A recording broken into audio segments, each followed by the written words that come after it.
Hi, I'm Adva Saldinger, and you're listening to Devex at the World Bank and IMF meetings, a special edition of This Week in Global Development.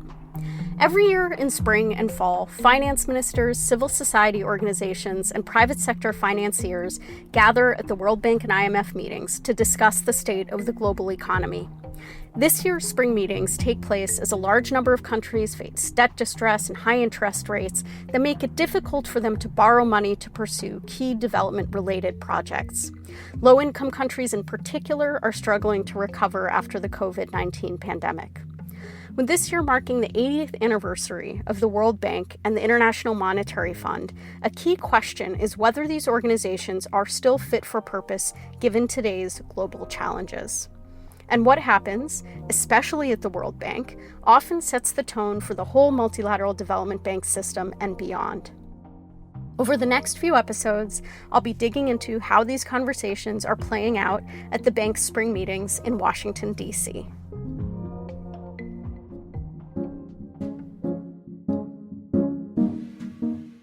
The World Bank is in a time of transition. 18 months ago, U.S. Treasury Secretary Janet Yellen kicked off a push for reforms, launching what the World Bank calls its evolution process. The bank's new mission statement, to end extreme poverty and boost shared prosperity on a livable planet, was approved in October, and it officially expands the bank's mission to include climate change. More than a year into its reform process, a number of efforts to stretch the bank's existing funding are underway. These changes are unfolding as the World Bank goes to its donors this year to ask for more money to replenish the International Development Association, or IDA, its fund for the poorest countries. In today's episode, we take a look at how these reforms are going and what ideas are out there for what more the institution could do to adapt and change. Clemence Landers is a senior policy fellow at the Center for Global Development. I asked her to help us get the lay of the land about what's happened since the bank launched its reform agenda.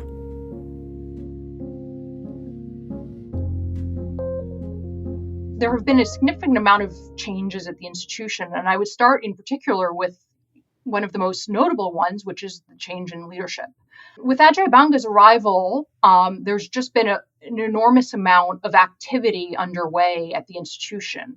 The bank has actually changed its mission statement to a world free of poverty on a livable planet. So that really kind of sets the agenda for the bank of moving towards this idea of focusing much more on global public goods. The reform agenda has these three prongs. One prong that's simply really focused on increasing the availability of financing. The quantum of financing that the World Bank is providing. So the centerpiece of that has been the capital adequacy review, the capital adequacy framework, which is really focused on the term that everyone uses around this is squeezing more juice out of the lemon. So a big part of that, and I'll get a teeny bit technical, but not too technical, is that the bank decided that would lower its equity to loan ratio. So the floor from 22% to 19%.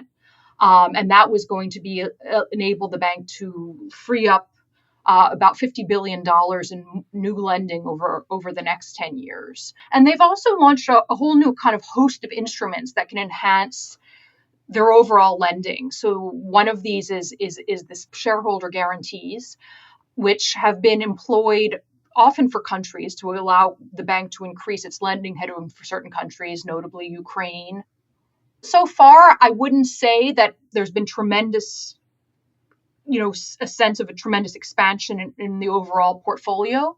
It takes a while to build up on the equity side. So, for instance, the bank's equity to loan ratio is still about 22%. And then on the guarantee side and on the hybrid capital side, the ball is really in the court of the shareholders to come forward with those instruments.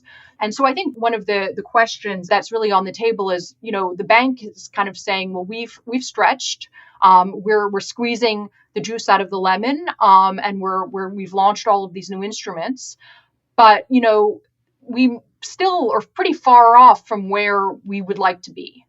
in terms of the financing that's needed, especially for the climate transition in a lot of upper middle income countries. So, it's kind of interesting to kind of see if and when the bank will be pushing for capital increase conversations. And that's, of course, hard when you're in a period where there's a couple of big transitions and big shareholder governments underway. It seems like the focus of the spring meetings will likely be more on IDA replenishment. And so I guess the question is, do you think that the bank at this point is sort of going to wait until after IDA replenishment to even think about sort of a broader capital increase? Yeah, I mean, the sequencing of all of this is going to be really, really critical and really important. And as you pointed out, we're in an IDA replenishment year. So the IDA provides financing for the world's poorest countries, and replenishing IDA is a big, big lift. IDA requires about $25 billion from donors a cycle. So it's a very, very big funding mechanism. So generally in an IDA year, the bank keeps most of the pressure and most of the focus on IDA. The bank stops fundraising for even its trust funds and other windows, and it's really, really solely focused on IDA. And in particular, I think it will be interesting to see what tone is set at the Springs, because I think in a lot of ways it will be a little bit of a welcome shift to have a little bit more of the financing and the policy conversation around IDA. And this is in particular true because there's a certain amount of concern that a lot of the evolution discussions and a lot of the evolution debate has really focused on the IBRD and the financing needs of upper middle income countries. And getting new funding for IDA or a broader capital increase won't necessarily be easy. I spoke with Representative French Hill, a Republican who represents the 2nd District of Arkansas and serves as the vice chairman of the House Financial Services Committee. He said that while there is support for IDA in the U.S. Congress, it's a difficult year politically to push through more funding. During a live Devex event in Washington, D.C. earlier this year, I asked him what he thought of World Bank reforms thus far. The new president is a dynamic person and a dynamic business executive with global experience. And he comes at it with that, as I say, that rule of law, capital markets, capital allocation, private sector mentality, which I think is healthy over at the bank.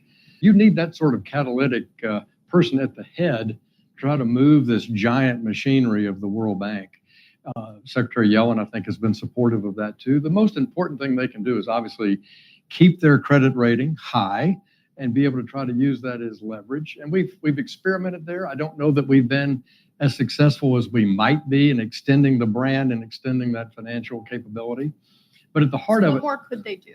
I don't know. I mean, I think Secretary Yellen's talked about it. I mean, the ability to let them indirectly do more with that credit rating is a possibility.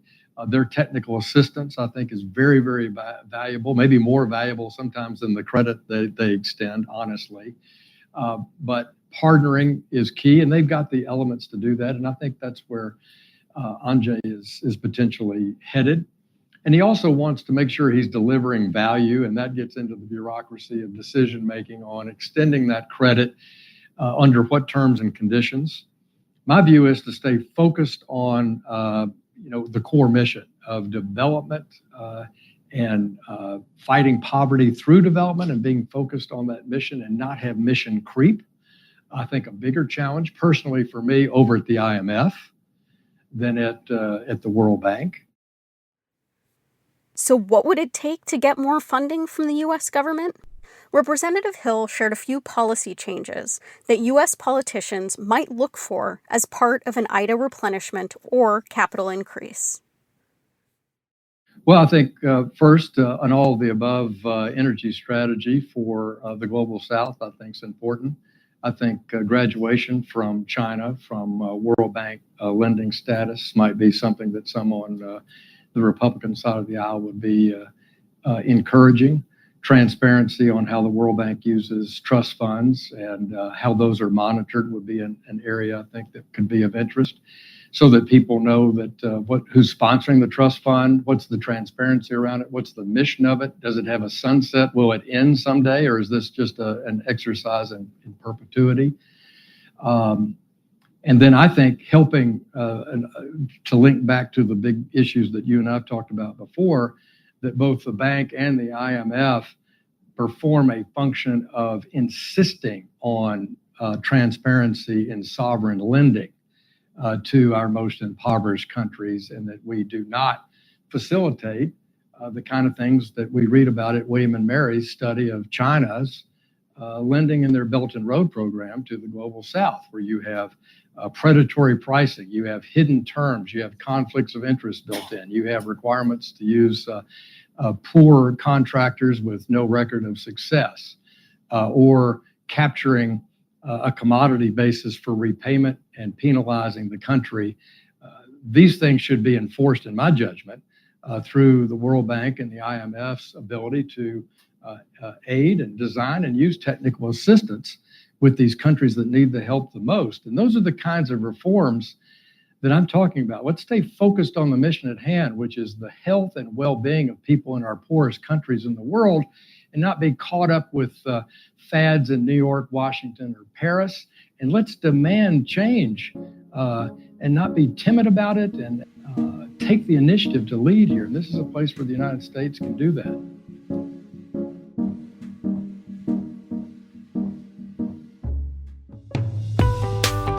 Hi, I'm Kate Warren, Executive Editor at Devex. If you are listening to this podcast, you are likely working to achieve the Sustainable Development Goals.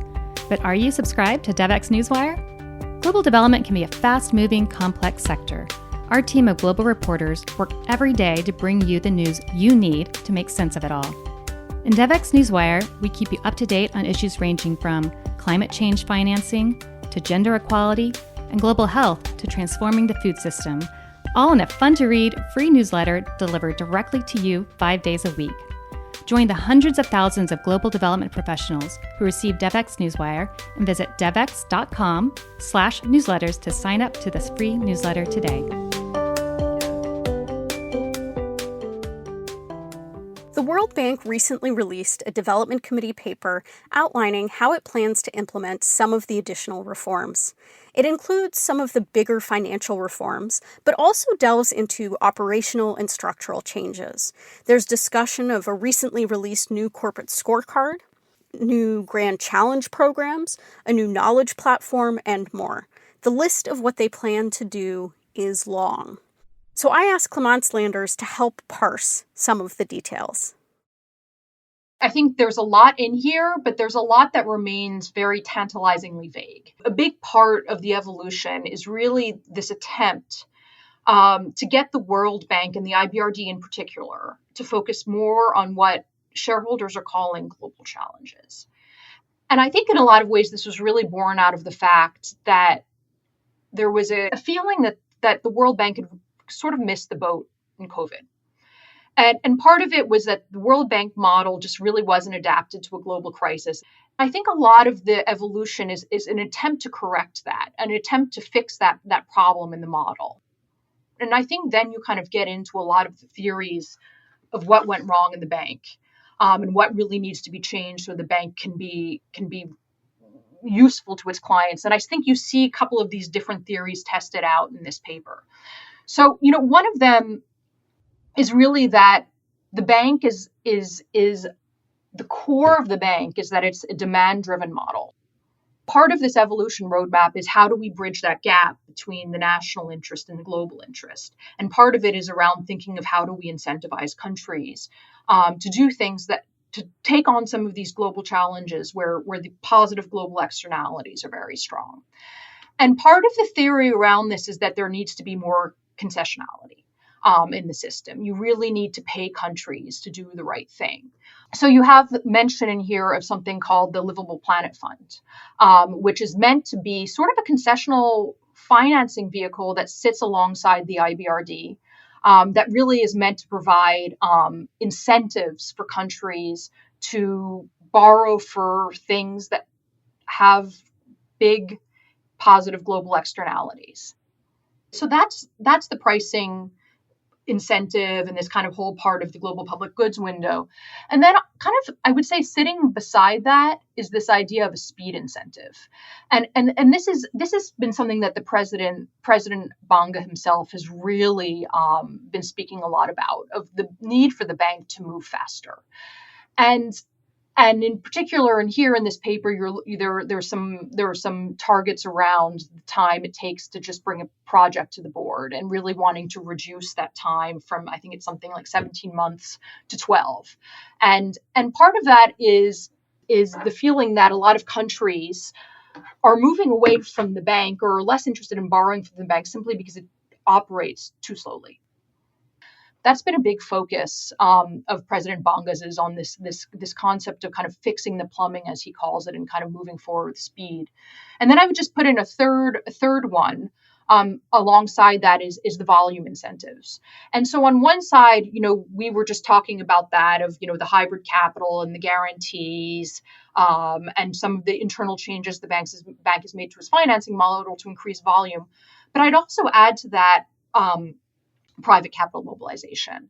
And this has really also been kind of a big focus of President Banga's, and he's created this private sector investment lab comprised of a lot of CEOs to really think about what it is that the World Bank could be doing to just bring in more private capital into projects. So how do you use the subsidy that the World Bank or parts of the World Bank group can provide to then bring in bigger quantums of private financing? And that's part of this paper as well. To get a sense of what reforms could or should look like when it comes to private capital mobilization, I spoke to Stephanie von Friedeburg, Managing Director of Banking and Capital Markets Advisory at Citi, who also spent about 30 years at IFC. We need to think about product reform, and that really goes back to there's a call for everyone to have more capital. And we know EBRD is getting a capital increase. We know IDB Invest is getting a capital increase. There's a good chance eventually the World Bank will get another capital increase. Getting more money into those institutions and deploying it in the same old way is not going to give us the multiplier that we need to make a difference. So we need to start thinking about product reform. And in my year at Citi, the thing that I've learned is neither the commercial and institutional investors nor the development finance institutions truly understand each other. They don't understand the strengths that each one can bring to the table if we could think collaboratively about how to solve some of these problems. If we can't build domestic capital markets that are deep enough and broad enough, we're never going to get the development funding we need. So I think we need to really think about that product development using mini perms and the balance sheets of the development institutions slightly differently than the way that they've done in the past. And that really takes, okay, here are my risks, here are your risks. How could we do this together as opposed to competing against one another?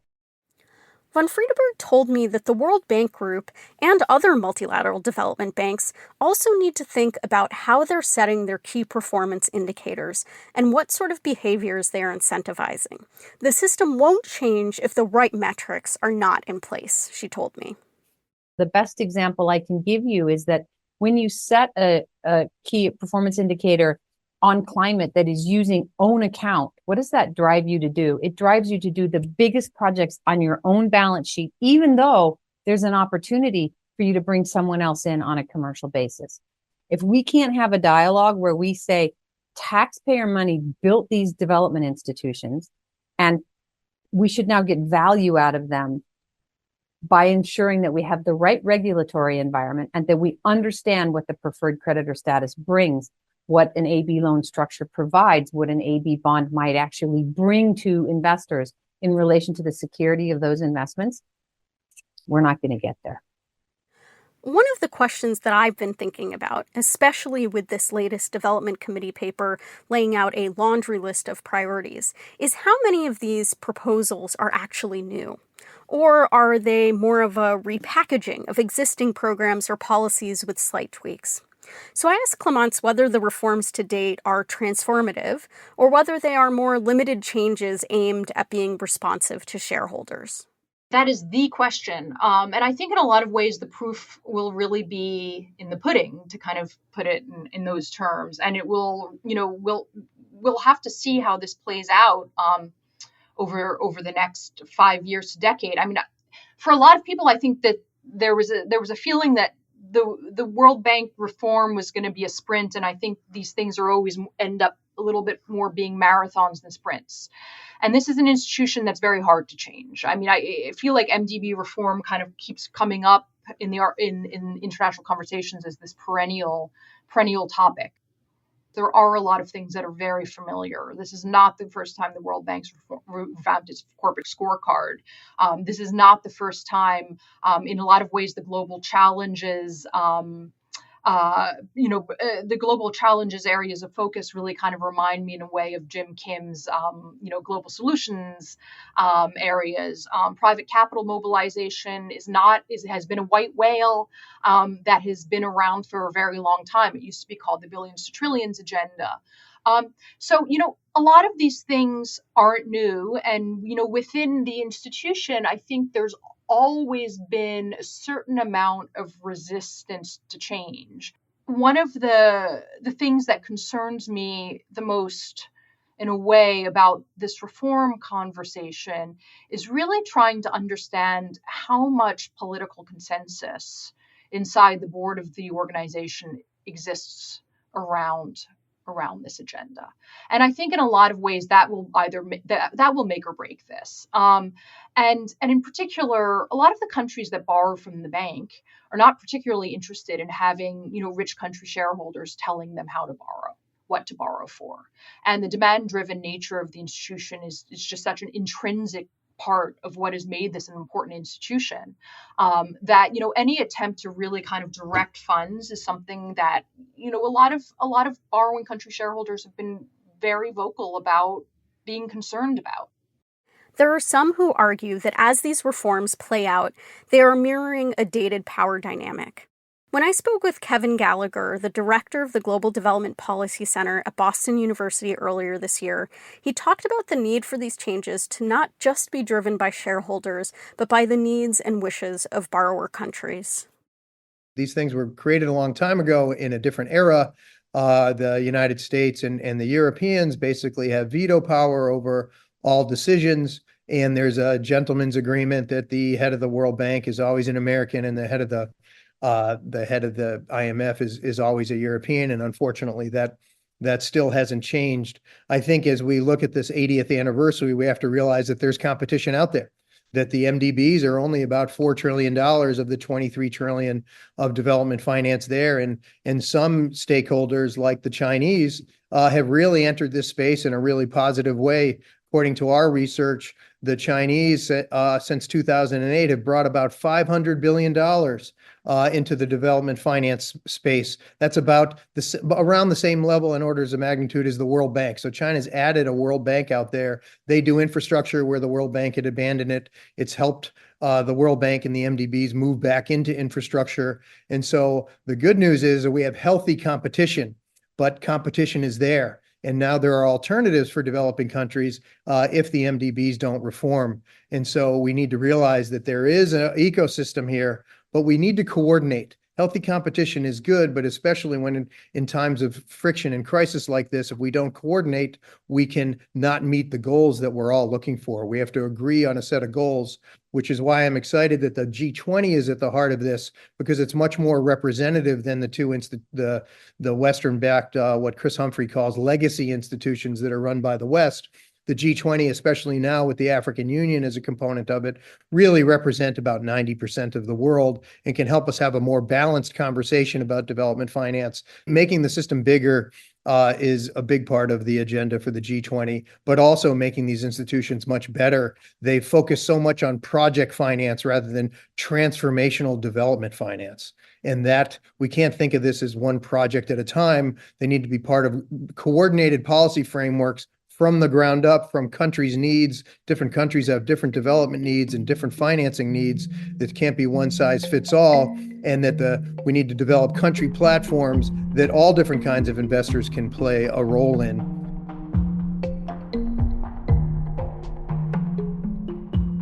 During the next few episodes, I'll be on the ground at the spring meetings in Washington, D.C., finding out how the bank plans to mobilize private capital and boost climate finance, what's at stake for IDA replenishment, and how conversations about everything from debt to multilateral coordination play out.